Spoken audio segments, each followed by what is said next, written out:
Hello বন্ধুরা, বিশাল পরিবর্তনের সাথে আইটেল বাজারে আনলো প্রথমবারের মতো কার্ভ অ্যামোলেড প্যানেলের সাথে দুর্দান্ত একটি স্মার্টফোন আইটেল S23 প্লাস।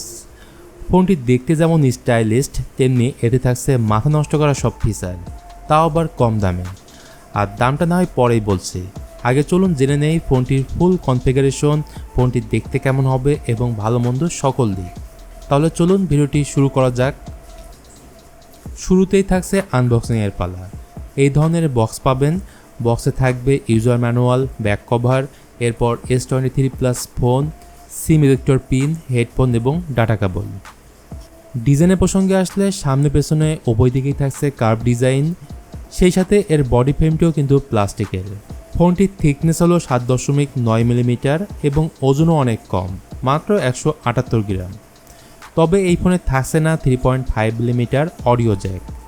এছাড়া এই ফোনে সবই থাকছে, যেমন SIM card tray, microphone, USB type C port ও স্পিকার গ্রিল। ডান পাশে থাকছে ভলিউম রকার ও পাওয়ার বাটন। তবে এই ফোনে থাকছে না সেকেন্ডারি নয়েজ ক্যান্সেলিং মাইক এবং stereo speaker. Itel S23 plus পাওয়া যাবে দুইটি কালারের সাথে, একটি হলো লেক শায়ান এবং অন্যটি হলো ব্লু। এই ফোনের সব থেকে ভালো লাগার মতো যে বিষয়টি থাকছে তা হলো ডিসপ্লে। সব থেকে কম বাজেটে আইটেলই বাজারে আনলো এমন কার্ভ অ্যামোলেড যুক্ত ডিসপ্লে। এর ডিসপ্লে সাইজ হচ্ছে 6.78 ইঞ্চি এবং রেজুলেশন হচ্ছে 1080x2400 পিক্সেল। এই ডিসপ্লেতে থাকছে 500 নিটস পিক ব্রাইটনেস, 93% হচ্ছে স্ক্রিন টু বডি রেশিও এবং গোরিলা গ্লাস 5 প্রোটেকশন থাকছে ফ্রন্ট প্যানেলে। আর অ্যামোলেড প্যানেল থাকায় ডিসপ্লের ওপরেই থাকছে ইন ডিসপ্লে ফিঙ্গারপ্রিন্ট সেন্সর।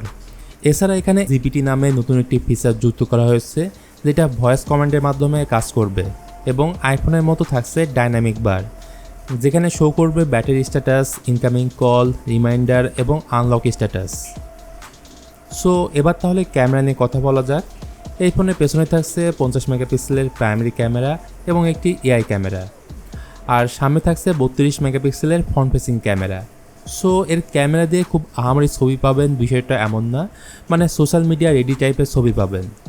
তাছাড়া মেন ক্যামেরা দিয়ে 10x পর্যন্ত জুম করে ছবি তুলতে পারবেন এবং ফ্রন্ট ক্যামেরায় থাকছে আই ট্র্যাকিং মোডের সুবিধা। ভিডিওগ্রাফির ক্ষেত্রে সামনে এবং পেছনের ক্যামেরা দিয়ে 1080p 30fps ভিডিও শ্যুট করতে পারবেন। তো ব্যাটারি হচ্ছে এই ফোনে আরও একটি বড় স্ট্রং পয়েন্ট, কারণ এই ফোনে থাকছে 5000 mAh ব্যাটারি এবং 18 ওয়াটের চার্জার, যেটা দিয়ে এই ফোনটিকে ফুল চার্জ করতে প্রায় 2 ঘন্টার মতো সময় লাগবে। তাই আমার হিসেবে এতে 33 ওয়াটের চার্জার দিলে আরও ভালো হতো। সফটওয়্যার বা ওএসের ক্ষেত্রে আইটেল S23 প্লাসে থাকছে out of the box Android 13 based on itel OS 13।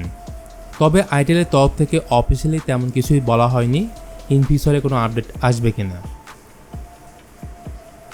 এই ফোনের সব থেকে বড় দুর্বলতার জায়গাটি হচ্ছে পারফরম্যান্স, কেননা এখানে ব্যবহার করা হয়েছে এন্ট্রি লেভেল বা চিপেস্ট একটি প্রসেসর Uniassiso T616, যেটি 12 ন্যানোমিটার আর্কিটেকচারে বিল্ড করা। এই ফোনের ভেরিয়েন্ট থাকছে দুইটি, 4GB 128GB এবং 8GB 256GB। যদিও এখানে 4GB র্যামের সাথে 4GB ভার্চুয়াল র্যাম এবং 8GB র্যামের সাথে 8GB ভার্চুয়াল র্যাম বাড়িয়ে নিতে পারবেন। র্যাম টাইপ থাকছে LPDDR4X এবং স্টোরেজ টাইপ থাকছে UFS 2.0।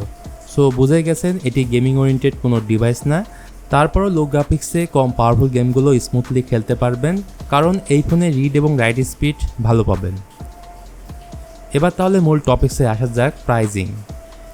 নাইজেরিয়াতে ফোনটি লঞ্চ হয়েছে, যার দাম রাখা হয়েছে $110, মানে বাংলাদেশি টাকায় প্রায় 12,000 টাকার আশেপাশে। আর খুব তাড়াতাড়ি ইন্ডিয়া সহ বাংলাদেশের মার্কেটে লঞ্চ হওয়ার সম্ভাবনা রয়েছে।